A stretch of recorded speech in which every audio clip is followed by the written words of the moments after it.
அனைவருக்கும் என்னுடைய அன்பான வணக்கம். ஒரு பெரிய புத்தகத்தை நீங்கள் படிக்கணும் அப்படின்னு நினச்சா 300 பக்கம் இருக்குது, 350 பக்கம் இருக்குது அப்படின்னு முதல்லையே பார்த்துட்டா ஒரு திகைப்பு நமக்கு வரும். இதை நம்ம எப்படி படித்து முடிக்க போகிறோம்? 300 பக்கம் இருக்கே அப்படின்னு நம்ம நினச்சிட்டோன்னு வச்சுக்கோங்க, அந்த புஸ்தகத்தை படிக்க மாட்டோம்.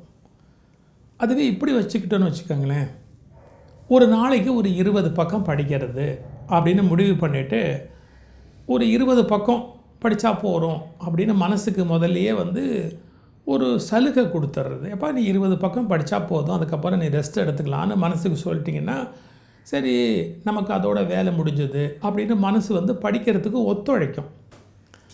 இது நீண்ட காலமாக நிறைய பேரை புத்தகம் படிக்க வைக்கணும் அப்படின்னு நினச்சா அதுக்கு நாம் சொல்லிக் கொடுக்க வேண்டிய டெக்னிக் இந்த டெக்னிக். அதனால் இப்போ 200 பக்கம் 300 பக்கத்துக்கு ஒரு புக்கெல்லாம் படித்து ஒரு கருத்தை உள்வாங்கி அதை வாழ்க்கையில் நடைமுறைப்படுத்தி அதை பற்றிய சாதக பாதகங்களை எல்லாம் யோசித்து முடிவெடுக்கக்கூடிய மனிதர்கள் ரொம்ப குறைஞ்சி போயிட்டாங்க. அதனால் நாங்கள்லாம் என்ன பண்ணிட்டோம், எங்களுடைய அணுகுமுறையை மாற்றிட்டோம். ரொம்ப கிறிஸ்பாக இவங்களுக்கு எப்படி கொடுக்க முடியும்? ஏன்னா இது ஃபாஸ்ட் ஃபுட்டு காலம். அப்போது ஒரு 5 நிமிஷத்துக்குள்ளே ஏதாவது ஒரு மெசேஜ் கொடுக்க முடியாதா? 3 நிமிஷத்துக்குள்ளே ஏதாவது ஒரு மெசேஜ் கொடுக்க முடியாதா? இப்படிலாம் முயற்சி பண்ணுறோம். நாங்கள் கூட பாருங்கள், 15 நிமிஷம் போட்டோம், திடீர்னு ஒரு 2-2.5 நிமிஷம் போட்டு பார்த்தோம். ஒரே ஒரு கருத்தை சொன்னால் அதை அப்படியே பளிச்சுன்னு மக்கள் புரிஞ்சுக்கிறதுக்கும் எடுத்துக்கிறதுக்கும் வசதியாக இருக்குமா அப்படின்னு நாங்கள் ஒரு முயற்சி பண்ணணும். இது உண்மைதான். ஆனால் என்ன நடக்குது அப்படின்னு கேட்டால், எவ்வளவு லகுவாக அதை மாற்றி நம்ம கொடுத்தா கூட எல்லாராலையும் இது மாதிரியான விஷயங்களை படிக்க முடியல, வாங்க முடியல, சிந்திக்க முடியல. அது என்ன நமக்கு தெரியல. சரி, அவருடைய ஆர்வத்தை பொறுத்தது போயிட்டு போகுது. அதை நாங்கள் நிறுத்த போகிறதில்ல. இப்போ ஒளிபரவட்டும் நாங்கள் ஒரு பத்திரிகை மாதம் கொடுத்துக்கிட்டு இருக்கிறோம். கொஞ்சம் யோசிச்சு பாருங்கள், ஒரு புத்தகம் தயாரிக்கணும் அப்படின்னா மெட்டீரியல் கலெக்ஷன், வெளியிலேருந்து மேட்டர் கலெக்ட் பண்ணணும். அதுக்கு உள்ளே இருக்கிற கண்டென்ட், அதுக்கு இருக்கிற உள்ளீடு எத்தனை பேருக்கு பயனுடையதாக இருக்கணும்? அவங்க வாழ்க்கையில் அவங்களுக்கு மாற்றத்தை விளைவிக்கக்கூடியது, உதவி செய்யக்கூடியது, அவங்க படுகிற துன்பத்திலேருந்து அவங்கள காப்பாற்றக்கூடியது, அவங்க மற்றவங்களுக்கு உதவக்கூடிய ஒரு விஷயம், இப்படி நிறைய இருந்தால் தான் அந்த புத்தகத்தை நான் மக்கள் மத்தியில் கொண்டு போய் வைக்க முடியும். ஒரு 10,000-20,000 பேருக்கு குறையாமல் ஒரு புத்தகத்தை படிக்கிறாங்க அப்படின்னு சொன்னால் அவங்கள கொஞ்சம் கொஞ்சம் எதுவும் பயன்படும்படியாக கொடுக்கணும். நான் முதல்ல சொன்ன பாருங்கள், அந்த டெக்னிக் தான். 300 பக்கத்தை என்னால் படிக்க முடியலன்னா 20 பக்கத்தை குறைச்சி படிக்கலாம்னு ஒத்துக்கிற மாதிரி, பெரிய பெரிய விஷயங்களை படிக்க முடியலன்னா அதனுடைய சாரம், ஜிஸ்ட்டு உள்ளே என்ன இருக்குது அப்படிங்கிறத ஒரு சாரை பொழிஞ்ச மாதிரி ஒரு குட்டி கதை, ஒரு சம்பவம், 2 பொன்மொழி, பளிச்சுன்னு மனசில் பதியும்படியான ஒரு உபகதை, இப்படி யோசித்து அந்த புத்தகத்தை நாங்கள் டிசைன் பண்ணுறோம். இப்போ ஒரு உதாரணம் சொல்கிறேன் பாருங்கள். வாழ்க்கையில் நான் கஷ்டப்படுறேன்னு சொல்கிறவங்க எவ்வளோ பேர் இருக்கிறாங்க? எனக்கு மனசெல்லாம் வேதனையாக இருக்குது, சிரமமாக இருக்குது அப்படின்னு சொல்கிறவங்க எவ்வளோ பேர் இருக்காங்க? சரி, இப்போது இந்த கஷ்டத்துலேருந்து வெளியே வரத்துக்கு ரொம்ப சிம்பிளாக ஒரு உதாரணம். பகவான் புத்தரை போய் ஒருத்தன் பார்க்க போகிறான். தன்னுடைய வேதனைகளை எல்லாம் இதே மாதிரி சொல்கிறான். அதை விட கொடுமை சொல்லட்டுமா? அந்த வேதனைகளில் இருக்கிறவங்க என்ன சொல்லுவாங்க, தனக்கு மட்டும்தான் இந்த மாதிரி இருக்கிற மாதிரியான ஒரு அபிப்பிராயத்தில் இருப்பாங்க. உலகத்தில் 600 கோடி பேர் இருந்தால் 600 கோடி பேருக்கும் ஒரு கஷ்டம் இருக்கும், அவங்கவுங்களுக்கு இருக்கும். அதெல்லாம் நமக்கு தெரியாது. ஏதோ நமக்கு மட்டுமே அந்த கஷ்டம் இருக்கிற மாதிரி ஒரு ஃபீல், ஒரு உணர்வு. ஏன்னா நம்மளை பற்றி நமக்கு தான் உச்சந்தல்லேருந்து உள்ளங்காலுக்குள்ளே உலகமே முடிஞ்சு போயிடுதே. நாம்பங்கிறதே நம்ம உச்சந்தல்லேருந்து நம்ம உள்ளங்காலுக்குள்ளே மட்டும்தான் இல்லையா? அதனால் நம்ம பிரச்சனை மட்டும்தான் நமக்கு பெருசாக தெரியும், நம்ம உலகத்திலே இல்லாத பெரிய சிக்கலாக தெரியும். புத்தர்கிட்ட போய் தன்னுடைய கஷ்டத்தை சொல்கிறான் ஒருத்தன். புத்தர் சொன்னார், சரி, இதை விளக்கம், வியாக்கியானம் இதெல்லாம் சொல்லி புரிய வைக்கிறதுக்கு புத்தர் விரும்பலை. அவர்கிட்ட என்ன பண்ணார், ஒரு டம்ளர் தண்ணி எடுத்துகிட்டு வான்னார். அவன் ஒரு டம்ளர் தண்ணி எடுத்துகிட்டு வந்தான். 2 குத்து உப்பு எடு அப்படின்னார். 2 குத்துனா அப்படி கையில் இப்படி பிடிச்சி எடுக்கிற அளவுக்கு 2 பிடி இது எங்கள் திருநெல்வேலி பக்கம் குத்தும்போம், ஒரு குத்து அப்படிம்போம். அந்த மாதிரி உப்பு எடுத்துகிட்டு வரணும், தண்ணிக்குள்ளே போடு அப்படின்னு போட்டான். குடி அப்படின்னார். அவன் வாயில் வச்சுட்டு, ஐயோ பயங்கரமாக உப்பு கறிக்குது, இந்த உப்பு தண்ணி குடித்தா வாந்தி வந்துடும் அப்படின்னா. குடிக்க முடியல அவனால் அப்படின்னார். ஆமாம், 2 குத்து உப்பு எடுத்துக்கோன்னார். எடுத்துக்கிட்டான். முன்னாடி ஒரு பெரிய ஏரி, பிரம்மாண்டமான ஒரு ஏரி, பளிங்கு நீரோடு இருந்தது. கொண்டு போய் அதில் இந்த உப்பை கரை அப்படின்னார். அவன் உப்பை கரைச்சான். இந்த தண்ணி எடுத்து போய் குடி அப்படின்னார். எடுத்து குடித்தான். ஒன்றுமே வித்தியாசமே தெரியல. அவன் மாதிரி தண்ணியை குடிச்சிட்டான். குடிக்க முடியுதுங்க அப்படின்னா. இதான்ப்பா வாழ்க்கை. இந்த 2 குத்து உப்பை இத்தினோண்டு தண்ணிக்குள்ளே போட்டு அவஸ்தைன்னு சொல்கிற முதல்ல. அதே 2 குத்து உப்பு தான் இப்போ போட்டிருக்குது. ஆனால் இந்த தண்ணியில் போட்ட உடனே உனக்கு தெரியல, நீ குடிச்சிட்ட. உன் மனசு ஒரு குவளை மாதிரி இருக்குது. அதில் கஷ்டத்தை போடும்போது அது உனக்கு உப்பு கரிக்குது, குடிக்க முடியல. உன் மனசை விசாலமாக்கு. எவ்வளவு உன் மனசை விசாலாக்க முடியுமோ விசாலமாக்கிக்கிட்டே போ. அதில் உனக்குரிய துன்பங்களை கரைச்சிட்டேன்னா அது ஒன்றுமே தெரியாது அப்படின்னு. நம்ம இந்த மாதிரி ஆங்கிளில் யோசிச்சுருக்கோமா? இப்போ இதை அறிவுறுத்துறதுக்கு ஒருத்தர் வேண்டியிருக்குல்ல, புத்தரை மாதிரி ஒரு அறிவாளி வேண்டியிருக்குல்ல. ஆமாம், அந்த அறிவாளி சொன்னதை எடுத்து கொடுக்கறதுக்கு இன்னொரு நபர், அவர் அறிவாளின்னு ஒத்துக்க வேண்டாம், ஒத்துக்கக்கூடாதுன்னு சில பேர் கங்கணம் கட்டிக்கிட்டு இருக்கிறாங்க. அவர் எப்படி அறிவாளின்னு சொல்கிறது அப்படின்னு வேண்டாம். ஆனால் அதை எடுத்து கொடுக்கறதுக்கு ஒரு ஆள் வேண்டியிருக்குல்ல, ஒரு ஸ்பூன் எடுத்து கொடுக்கறதுக்கு ஒரு ஸ்பூன் வேண்டியிருக்குல்ல. அது மாதிரி நாங்கள் எடுத்து கொடுத்துக்கிறது தான் இந்த ஒளிபரவட்டும்ன்ற புஸ்தகம். தயவுசெய்து அதை கொஞ்சம் கூர்ந்து படிங்க. அதை பாதுகாத்து வச்சுக்கோங்க. உங்களுடைய வாழ்க்கையில் பல ரெஃபரன்ஸுக்கு அது பயன்படும். நீங்கள் ஒரு எங்கேயோ இடத்துல போய் பேச போனால் பயன்படும். இன்னொருத்தருக்கு ரொம்ப கண்ணீரோடு வந்தால் அவங்களுக்கு ஆறுதல் சொல்கிறதுக்கு பயன்படும். உங்கள் கண்ணீரையே நீங்கள் துடைக்கிறதுக்கு அது பயன்படும். இந்த மாதிரி செய்திகளை தொகுக்கிற போது நான் இந்த இந்த இது இப்போ வ.உ. சிதம்பரம் பிள்ளையினுடைய 150வது பிறந்த நாள் விழா. நான் வரிசையாக அறிவிப்பாக தான் சொல்லிக்கிட்டே இருக்கிறேன். எனக்கு ஒரு தனியாகவே ஐயாவை பற்றி பேசணும் அப்படின்னு ஒரு நினைப்பு. ஏன்னா அவங்களாம் தேச விடுதலைக்கு செய்ததை ஈடே கட்ட முடியாது. நாம் சில பேருக்கு பட்டிருக்கிற கடனுக்கு வட்டி கட்டி மாளாது. ஒன்றும் வேண்டாம், அவர் உயில்னு ஒன்று எழுதியிருக்கிறார். அந்த உயிலை நம்மள எத்தனை பேர் படிச்சிருக்கோம்? எதுக்கு சார் படிக்கணும்? நம்ம உயிலை தான் நம்ம படிக்கணும், நம்ம எதுக்கு அவர் உயிலை படிக்கணும்னு கேட்குறோம்ல. இந்த தேசம் உய்யணும்னு கப்பல் கம்பெனி நடத்தணும் அப்படின்னு நினச்ச ஒரு மாபெரும் தலைவன் வ.உ.சி. கடைசி ஒரு உயிலில் என்ன இருக்கா தெரியுமா? உயிலில் அந்த துணி கடைக்காரருக்கு இவ்வளவு கடன் கொடுக்க வேண்டியிருக்கு, எண்ணெய் கடைக்காரருக்கு இவ்வளவு பணம் கடன் கொடுக்க வேண்டியிருக்கு, யார் யாருக்கு என்னென்ன கடன் கொடுக்க வேண்டியிருக்கு. என் தம்பியின் அவர் தம்பிக்கு இவருக்கு தண்டனை அறிவித்த உடனே சித்தம் கலங்கி போச்சு அவருடைய தம்பியாருக்கு. அவர் சாப்பாட்டுக்கு என் தம்பிக்கு யார் பார்த்தாலும் சாப்பாடு போடுங்க, அப்புறம் அந்த காசை என்கிட்ட வாங்கிக்கோங்க, அவன் தெருவில் அலையிறான், அவனுக்கு சாப்பாடு போடுங்க, பிறகு என்கிட்ட வாங்கிக்கோங்க அப்படின்ட்டார். இப்போது அதுக்கு காசு ஏற்பாடு பண்ணணும். அந்த தம்பிக்கு சித்த சுவாதீனமாக போயிட்ட தம்பிக்கு உணவுக்கு ஏற்பாடு பண்ணணும்.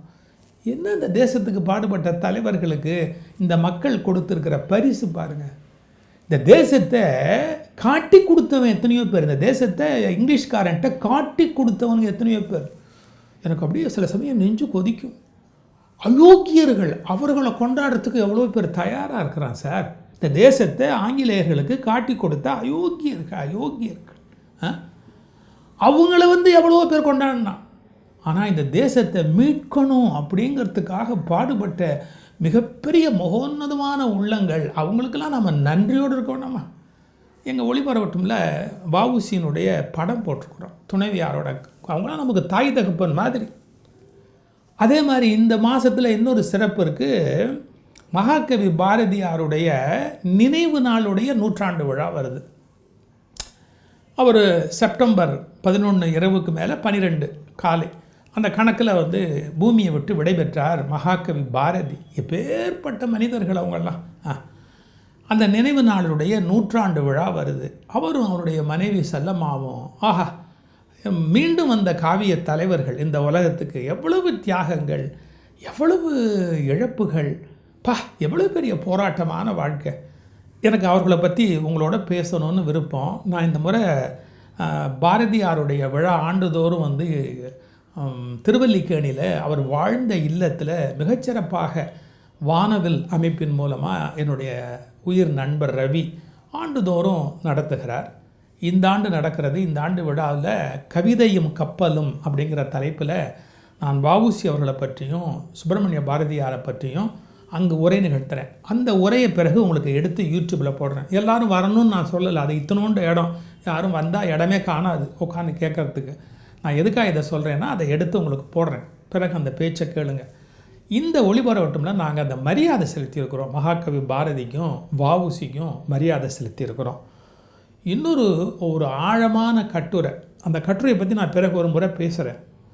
நான் ஒரு சம்பவம் மட்டும் சொல்லிவிட்டு இதில் அந்த கட்டுரையில் இல்லாதது, ஏன்னா எனக்கு ஒருத்தர் புத்தி சொல்லியிருந்தார். ஒளிபரவட்டும் மேட்ரு தான் எல்லோரும் நாங்கள் படிச்சுக்கோமே, அதை பற்றி நீ எதுக்கு ஒரு நீட்டி முழக்கி பேசுகிற அப்படின்னு ஒரு அருமை நண்பர் ஒரு கேள்வி கேட்டிருந்தார். எவ்வளோ சொன்னாலும் சில பேர் சில விஷயத்தை விட்டுருவாங்க. அதுக்காக தான் கடைக்கு போகும்போது 4 தடவை பொண்டாட்டி சொல்லியா கருவேப்பிலை வாங்கிட்டு வாங்க, கருவேப்பிலை வாங்கிட்டு வாங்க, பச்சையாக இருக்குமே கருவேப்பிலை வாங்கிட்டு வாங்க அப்படின்பா. அப்போது இவன் கருவேப்பிலை வாங்காமல் வேப்பரை மாதிரி வந்து நிற்பான். மனிதர்களுக்கு மறதி ஜாஸ்தி. அதனால தான் 100 தடவை நாங்கள் ஞாபகப்படுத்துகிறோம். புத்தரே புத்தம் சரணம் கச்சாமி ஒரு தடவை சொன்னால் போகிறாது, 3 தடவை சொல்லுவார். ஏன் 3 தடவை சொன்னால் தான் நம்ம மண்டைக்குள்ளே போய் ஏறும் அப்படின்னே கண்டுபிடிச்சார். அதனால தான் அச்சிலையும் போடுறோம், அதை வாயாலையும் சொல்கிறோம், விளக்கியும் சொல்கிறோம். புரியாத கடைக்கோடி மனிதனுக்கும் புரியணும். என்னுடைய உயிர் வாழ்வதனுடைய நோக்கமே என்னென்னா, ஏற்கனவே அறிவு ஜீவிகளாக ஜொலித்து கொண்டிருக்கிறவர்களே தொடர்ந்து அறிவு ஜீவிகளாக ஜொலிக்கணும்னு தான் பல பேர் விரும்புகிறாங்க. படிக்காதவன் படிக்காமையே போயிடணும், தாழ்ந்தவன் தாழ்ந்தே போயிடணும்னு. எங்களுக்கெல்லாம் பைத்தியக்காரத்தனமாக ஆசை. இவன் எப்போ மேலே வருது, இவன் எப்போ ஒசந்து மேலே வருது, அந்த வேட்கை தானே எங்களை பேச வச்சுக்கிட்டே இருக்குது உள்ளேருந்து. அதனால் எப்படியாவது புரிய வச்சிடணும் அப்படின்னு அச்சில் போடுறோம், அதில் போடுறோம், பேச்சில் சொல்கிறோம், என்னென்ன பண்ண முடியுமோ அத்தனையும் பண்ணுறோம். போங்க, அதுக்கு மேலே என்ன விளக்கம் சொல்கிறது. சரி, இப்போ அதில் ஒரு செய்தி, இதில் வராத செய்தி சொல்கிறேன், ஆனால் அது சம்பந்தமானது. ஒருவர் ஒரு ஒரு ஏதோ ஒரு விபத்தோ ஏதோ ஒன்று நடந்து மருத்துவமனையில் சேர்த்துட்டாங்க. இப்போது மருத்துவமனையில் சேர்த்தவருக்கு அந்த மருத்துவமனையில் என்ன கேட்குறாங்க தெரியுங்களா? என்ன ஆதார் கார்டு கொடுன்னு கேட்குறாங்க. அவருடைய ஆதார் கார்டு கொடு அப்படின்னு கேட்குறாங்க. இப்போது அவங்க குடும்பத்தில் இருக்கிறவங்களுக்கு என்ன தெரியலேன்னு கேட்டால் அவருடைய ஆதார் கார்டு எங்கே இருக்குதுன்னு தெரியல. இது மாதிரி எத்தனை ஃபேமிலி இருக்குது? பத்தட்டிக் சிச்சுவேஷன். யோசிச்சு பாருங்கள். ஒரு வீட்டில் பொருள் ஈட்டுற கணவர் இருப்பார். அந்த கணவர் பேங்க்கில் அக்கௌண்ட் வச்சுருப்பார். அவருடைய பேங்க்கு அக்கௌண்ட்டு, செக் புக்கு, பேலன்ஸ் என்ன பொண்டாட்டி கூட சில பேர் சொல்ல மாட்டாங்க, மனைவி கூட சொல்ல மாட்டாங்க. இந்த மாதிரி எத்தனை குடும்பங்களில் குழப்பம் இருக்குது தெரியுமா? இன்னும் கிளைம் பண்ணப்படாத பணம் பேங்க்கில் எவ்வளோ இருக்குது தெரியுமா? நாமினி இல்லாமல் இன்னும் கிளைம் பண்ணப்படாத பணம் வங்கியில் எவ்வளோ இருக்குது தெரியுமா? எத்தனை கோடி இருக்குது தெரியுமா? இந்த குழப்பமெல்லாம் ஏன் நடக்குது? ஒரு வீடுன்னு சொன்னால் அதில் ஒரு நிர்வாகம் இருக்கணுமா இல்லையா?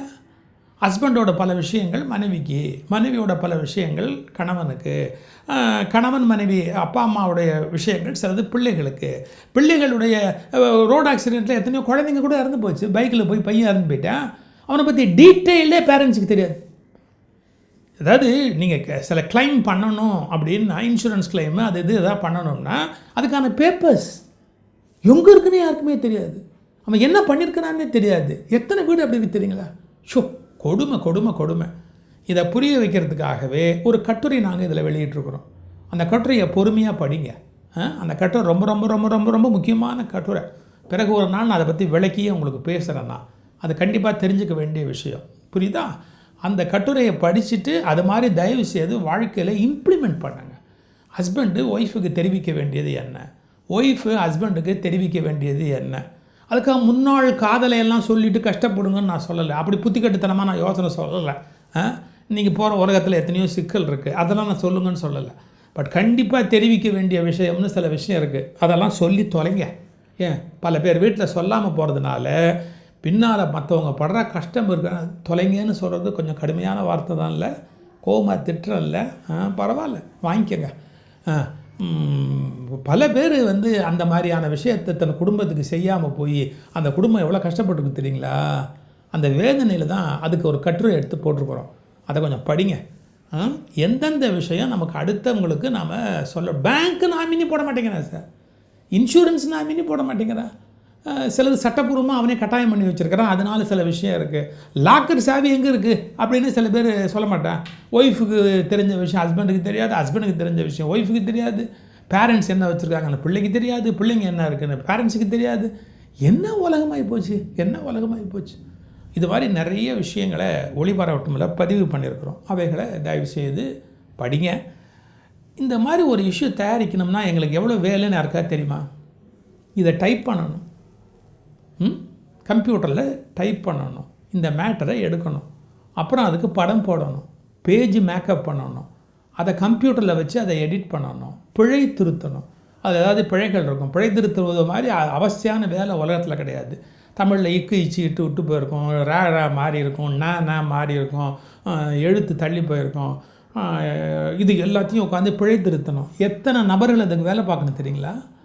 அதுக்காக வேலை பார்க்குற நபர்கள் பிறகு கம்ப்யூட்டரில் கணினியில் அதை போட்டு அதை ஒழுங்குபடுத்தி அதை இந்த எலக்ட்ரானிக். ஆனால் எனக்கு என்ன ஒரு ஆச்சரியம்னு கேட்டால், இவ்வளவு சிரமப்பட்டு ஒரு நல்ல விஷயத்தை கொடுக்குறோம் அப்படிங்கிறத சில பேர் தான் அக்னாலஜ் பண்ணுறாங்க. சில பேரால் அது என்னமோ அது ஒரு அலட்சியமான விஷயம் மாதிரி, அது ரொம்ப சாதாரணமான விஷயம். கொடுமை சாமி, கொடுமை கொடுமை கொடுமை. இப்போ ஒரு விஷயம் உருவாகுதுன்னு சொன்னால் அதுக்கு மெனக்கடுறாங்கல்ல. எவ்வளவு மெனக்கெட்டு ஒரு காரியத்தை செய்ய வேண்டியிருக்கு. கொஞ்சம் யோசிச்சு பாருங்கள். நான் சூடாக பேசுகிறேன்னு நினைக்காதீங்க. ஒரு எந்த உழைப்பையுமே நாம் அவமானப்படுத்தக்கூடாது.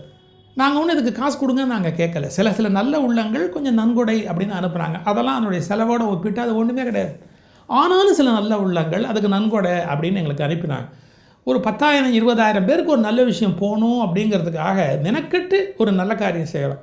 அதில் சில பேர் கமாண்டு, இது இலவசமாக அந்த பத்திரிகை வர்றதில் அதில் சில பேருடைய கமாண்டு பார்த்திங்கன்னா பயங்கர, கமெண்ட் இல்லை கமாண்டு பார்த்திங்கன்னா அது படுபயங்கரமாக இருக்குது.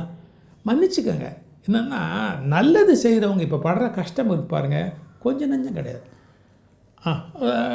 நிறைய விஷயங்கள் அதில் இருக்குது. படிங்க, கேளுங்க, பயன்படுத்துங்க, வாழ்க்கையை மாற்றி அமைச்சு நல்லாயிருக்கு. இந்த பத்திரிகை படிக்கணும்னா இதில் டிஸ்கிரிப்ஷன் பாக்ஸ், ஒரு நண்பர் கூட டிஸ்கிரிப்ஷன் பாக்ஸ்னால் என்ன அப்படின்னு கேட்டிருந்தார். நீங்கள் வீடியோ பார்க்குறீங்க இல்லையா, அந்த வீடியோவுக்கு கீழ் நோக்கிய ஒரு அம்புக்குறி வி மாதிரி இப்படி போட்டிருப்பாங்க. அதை நீங்கள் அப்படி தள்ளினீங்கன்னா, கீழ் நோக்கி தள்ளினீங்கன்னா சில எழுத்துக்கள் கீழே பதிவாக இருக்கிறதெல்லாம் வரும். அதான் டிஸ்கிரிப்ஷன் பாக்ஸ். அதில் ஒரு வாட்ஸ்அப் நம்பர் இருக்கும், வாட்ஸ்அப் ஃபோன் நம்பர், பிறகு இமெயில் ஐடி இருக்கும். அதுக்கு நீங்கள் உங்களுடைய இமெயிலையோ இல்லை உங்களுடைய வாட்ஸ்அப் நம்பரையோ நீங்கள் அனுப்பி விட்டீங்க அப்படின்னு சொன்னால் இந்த ஒளிபரவட்டும் இதழ் உங்களுக்கு வந்துடும். நீங்கள் படிக்கிறதுக்கு வசதியாக இருக்கும். ஏற்கனவே கொடுத்தவங்களுக்கெல்லாம் நாங்கள் ரெகுலராக வரிசையாக அனுப்பி கொண்டே தான் இருக்கிறோம், தொடர்ச்சியாக அனுப்பி கொண்டே தான் இருக்கிறோம். இப்போ புதிதாக சேர்றவங்களும் அது மாதிரி அதில் சேர்ந்தால் அனுப்பணும். இதுக்கு எந்த கட்டணமும் இல்லை. இது முற்றிலும் இலவசமாகத்தான் வழங்கப்படுகிறது. படிங்க, விருப்பம் உள்ளவங்க படிங்க.